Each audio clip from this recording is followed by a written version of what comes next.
4 నిమిషాలు కనుక ఈ క్రికెట్ మీద 4 గంటలు పెట్టిన ఆలోచనలో 4 నిమిషాలు దీనిపైన పెడితే, ఓటింగ్ సిస్టమ్ పైన పెడితే ఈ దేశం తలరాత మారిపోతుంది ఒక్క దెబ్బకు.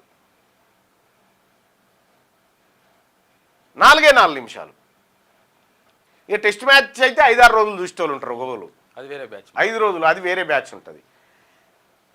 సరే, క్రికెటు అందరికీ అభిమానమైనటువంటి ఆట. ఒక ప్రేక్షకుడుగా చూస్తాం, స్కోర్ ఎంత అయిందో చూస్తాం, దాని కథ ఏందో విని వదిలేస్తాం.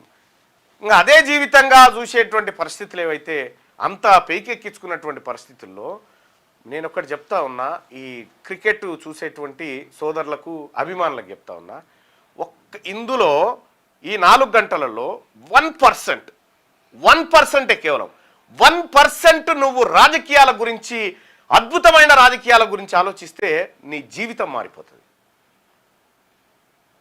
క్రికెట్ గురించి వార్తగా చెప్పుకోవచ్చు, ఇబ్బంది ఏం లేదు. T20 వరల్డ్ కప్ను 3వ ఇండియా కైవసం చేసుకుంది. నిన్న విజేత అయినటువంటి భారత్ వరుసగా 2వ కప్పు చేజిక్కించుకుంది. స్వదేశంలో T20 వరల్డ్ కప్ను నెగ్గినటువంటి మొదటి దేశంగా రికార్డులోకి ఎక్కింది. మొత్తం నిన్నటి ఆటను, పత్రికలు రాసినటువంటి కథనాలని అన్నిటిని పరిశీలిస్తే నిజంగా ఈ T20 వరల్డ్ కప్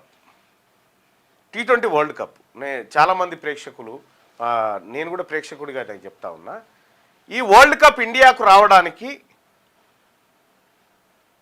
అసలైన ఆటగాడు ఎవరు, కారణం ఎవరు? ఒకసారి పోల్లో చూద్దాం. అది